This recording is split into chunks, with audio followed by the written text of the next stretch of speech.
దేవునికి ఇష్టం ఏంటి అంటే, దేవునికి అవసరం ఏమై ఉంటుందంటే, మీరు ఎప్పుడు శాపగ్రస్తులమైనటువంటి కుటుంబముగా మారడం కాదు, మీరు ఎప్పుడు దరిద్ర స్థితిలోకి వెళ్ళిపోవడం కాదు, మీరు ఎప్పుడు పేదరికంలో నలిగిపోవడం కాదు. దేవునికి ఏది ఇష్టము అంటే, నువ్వు బహుగా ఆశీర్వదించబడమే ఇష్టం, బహుగా ఫలించడమే ఇష్టం. అందుకే ఒక మాట రాయబడింది అక్కడ లేవీయ కాండ గ్రంథములో, నువ్వు బహుగా ఫలించబడాలి, నువ్వు బహుగా ఆశీర్వదించబడాలి, బహుగా దీవించబడాలి అంటే లేవీయ కాండ గ్రంథము ఆ 25వ అధ్యాయములో ఒక చక్కటి మాట 17వ వచనం ఒకసారి చదువుదామా? ఏం చేయాలా? ఇందాక అందుకే చెప్పా, పక్కన వాళ్ళు ఎవరైనా ఉంటే ఏం చెప్పాలా? పక్కన ఒకవేళ నీకు శత్రువు కూర్చుంది అనుకో, పక్కన ఒకవేళ నీకు ఎవరైనా వ్యతిరేకుడు ఎవరైనా కూర్చున్నాడు అనుకో. ఒకరోజు నేను కూడా ఒక పాస్టర్ గారు చెప్తున్నాను, మీది పక్కన వాళ్ళతో సెకండ్ ఏంటి అంటే, నేను పక్కన సెకండ్ తీసుకుందామని ఒక అంటే ఫుల్ మందు కూడా తెలిసినాడు. నా చిన్ననాటి స్నేహితుడు ఉన్నాడు, వాంతో నేనేమనాలా? నువ్వు బహుగా ఫలిస్తావురా అన్నాను. ఒకసారి సేవకుడు చెప్తున్నాడు పక్కన వాళ్ళతో, ఒకసారి ఈ సేవకుడు నువ్వు బహుగా ఆశీర్వదించబడతావురా అని ఒకసారి అన్నానంటే, కన్ను తెలిసి చూసినందుకు తాగుబోతుడు కూర్చున్నాడు. వాళ్ళ అన్నా ఎవరి నువ్వు బహుగా ఫలిస్తావురా అన్నా. వాడు నా తండ్రి అంటున్నాడు, నువ్వు బహుగా ఫలిస్తావురా అన్నాడు వాడు. ఈ రోజు నేను బహుగా ఫలిస్తున్నాను, వాడు కూడా బహుగా ఆశీర్వదించబడుతున్నాడు.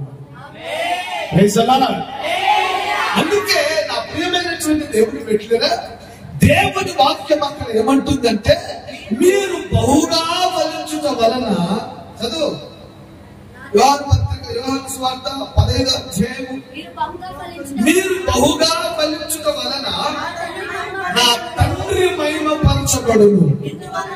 నా తండ్రి నువ్వు ఆశీర్వదించబడుతూ ఉంటే ఎవరికి మహిమ? దేవునికి మహిమ. నువ్వు దీవెనలు పొందుతూ ఉంటే ఎవరికి ఘనత? దేవునికి మహిమ.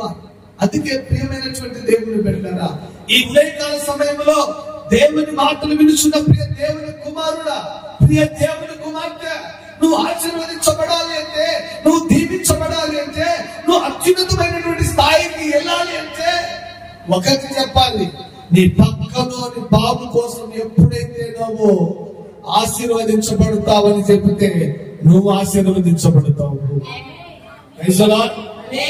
అందుకే లేవీయ కాండ గ్రంథంలో 17వ అధ్యాయము 15వ వచనంలో మీరు ఒకరినొకరు ఏం చేసుకోవాలా? ఒకడు బాగా తెల్లకుంటాడు, కర్రీని చూసి నవ్వుతుంటాడు. ఒక ఆమె చక్కగా అందంగా ఉంటుంది, అందరూ నన్ను చూసి నవ్వుతుంటది. నీకు అది లేదే, నీకు ఇది లేదే, నువ్వు అట్టనే, నేను ఇట్టనే, ఎగతాళి చేసుకుంటూ ఉంటారు. అందుకే ప్రియమైనటువంటి దేవుని పెట్టారా, దేవుని పిల్లలకు ఇది తగదు. దేవుని పిల్లలకు కావాల్సింది ఏంటో తెలుసా? మీరు ఒకరినొకరు ఏం చేసుకోవాలి?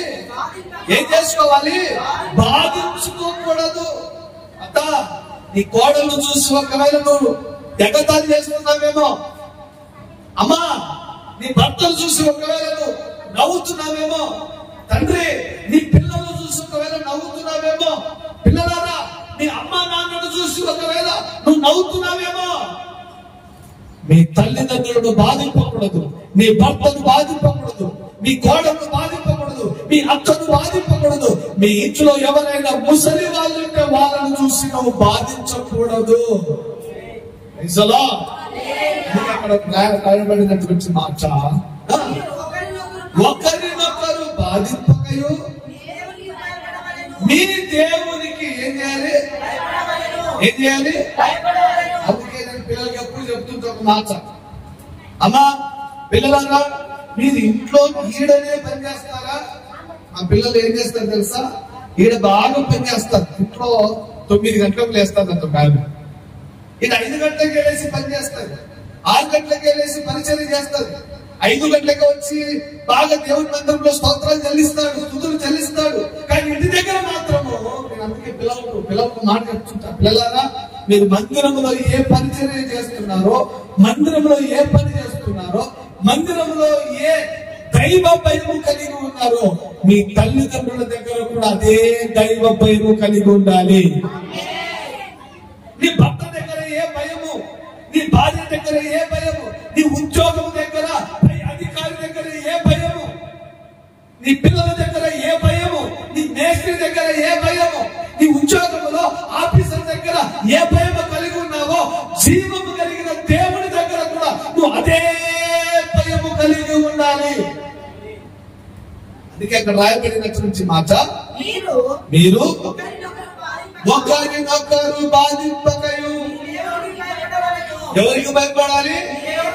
ఎవరికి భయపడాలి? దేవుడికి. ఆయన చూస్తున్న దేవుడు తల్లి, ఆయన చూస్తున్న దేవుడు తమ్ముడా, ఆయన చూస్తున్నటువంటి దేవుడు తండ్రి. నా మాట విను. ఆయన చూడడం లేదులే, ఆయన వినడం లేదులే, ఆయన ఆలోచించడం లేదే నువ్వు అనుకోని నీ పక్కన వాళ్ళను బాధ పెంచావనుకో, ఫలభరితమైన జీవితముగా నువ్వు అభివృద్ధి పొందలేవు, ఫలభరితమైన కుటుంబముగా నువ్వు ముందుకెళ్ళలేవు, ఫలభరితమైనటువంటి ఆశీర్వాద కుటుంబముగా నువ్వు ముందుకెళ్ళలేవు అన్న విషయాన్ని జ్ఞాపకం చేసుకో. నా మాట ఒక మాట మీరు జ్ఞాపకం చేసుకోండి. నువ్వు దేవునికి భయపడవలను.